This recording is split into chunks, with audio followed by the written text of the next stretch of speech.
আসসালামু আলাইকুম ভিউয়ার্স, কেমন আছেন সবাই? আশা করি ভালো আছেন।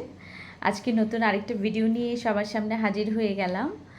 আজকের ভিডিওর টপিকও হোমিওপ্যাথিক মেডিসিন এবং গত ভিডিওতে আমি আর্নিকা সম্পর্কে বলেছিলাম, যেটা অ্যাজ এ ফার্স্ট এইড বাসায় রাখতে পারেন।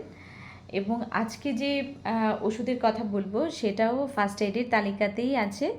আমাদের হোমিওতে অসংখ্য মেডিসিন আছে এবং হোমিওপ্যাথির মূল বৈশিষ্ট্য হচ্ছে যে আমরা যখন কোনো রোগীকে ওষুধ দেই তখন সেই ব্যক্তির মানসিক, শারীরিক, সার্বিক দিক বিবেচনা করে হিস্ট্রি নিয়ে তারপর মেডিসিন দিতে হয়। অ্যাকিউট ডিজিজের ক্ষেত্রেও আমরা সেটা করি, আর ক্রনিকে তো অবশ্যই। তবে হোমিওপ্যাথির কিছু কিছু মেডিসিন আছে যেগুলো অ্যাজ এ ফার্স্ট এইড বাসায় রাখতে পারেন, এগুলো সবার ক্ষেত্রেই কাজ করে। তেমনি আর্নিকা একটা মেডিসিন। আজকে যে ওষুধটা নিয়ে কথা বলবো সেটা হচ্ছে এলিয়াম স্যাপা। এই ওষুধটা আমরা সাধারণত যখন ঠান্ডা লাগে, নাক দিয়ে পানি পড়ে, চোখ দিয়ে পানি পড়ে, তখন এই ওষুধটা আমরা খেয়ে থাকি। এই ওষুধের মূল উপাদান হচ্ছে পেঁয়াজ।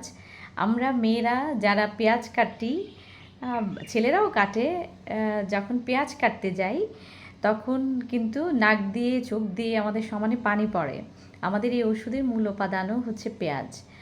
এবং এখন যেহেতু বর্ষাকাল, তারপরে আবার গরম, বৃষ্টিতে ভিজে বাচ্চাদের ঠান্ডা লাগে, বড়দেরও ঠান্ডা লাগে।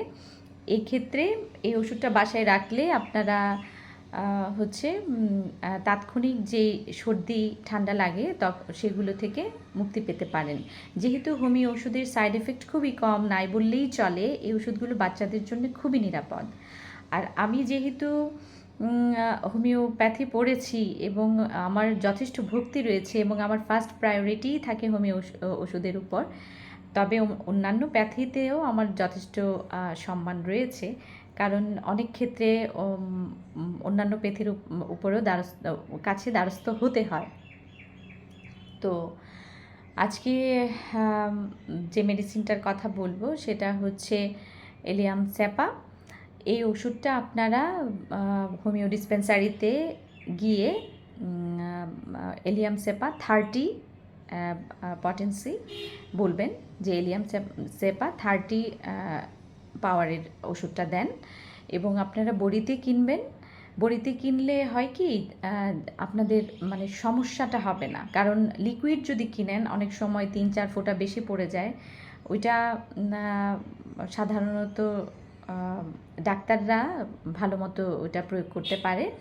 তো যারা ডাক্তার নন তারা হচ্ছে বড়িতে, মানে গ্লোবিউলস যেটাকে বলি আমরা, সাদা সাদা, যারা হোমিওপ্যাথি খান তারা তো জানেন গ্লোবিউলস, ছোটো ছোটো সাদা সাদা বড়ি।